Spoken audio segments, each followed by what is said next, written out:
Programang ito ay rated SPG. Striktong patnubay at gabay ng magulang ang kailangan. Maaaring may masiselang tema, lengguwahe, karahasan, sexual, horror o droga na hindi angkop sa mga bata.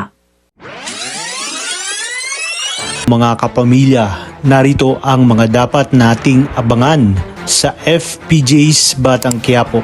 Nagpipigil na nga lang si Ramon matapos ngang malaman niya na mga diamante ang ibinabayad sa kanila ni Don Facundo. Kaya naman magkakaroon ng tensyon sa pagitan ng dalawa.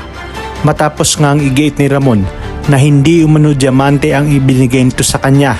Kaya pilit itong pinaamin kung saan ginamit ni Senyor Facundo ang kanilang pera. Sa kabilang banda naman, ay agad na nagustuhan ni Raul ang sasakyan na dala nila Tanggol mula sa pagkakapanalo sa kasino.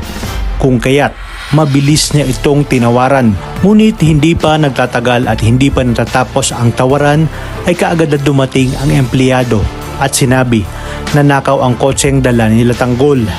Di nga akalain ni Tanggol na kawatan pala itong si Tisay.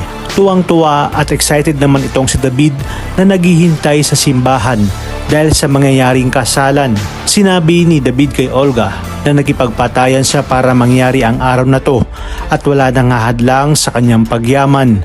Natawa na lamang si Olga at muling pinaalalahanan si David na huwag munang magpakasaya dahil baka mabulilyaso ang kanyang mga plano na siyang nangyari dahil sa biglaang pagdating ni Camille. Wala namang kaalam-alam si Tanggol na tao pala ni Senyor Facundo si Tisay dahil pinamamanmanan nga nito si Tanggol hanggang sa masundan ni Tisay itong si Tanggol at dito nakumpirma na nakitanggol nga ang Star of Venus. Ano kaya ang gagawin ni Senyor Facundo kapag nalaman nitong nakitanggol ang Star of Venus at hindi siya nagkamali ng hinala? O mabubulag din kaya si Tisay sa laki ng halaga ng diamante at siya ang tutulong kay Tanggol para mas lalong yumaman at makilala gamit lamang ang Star of Venus?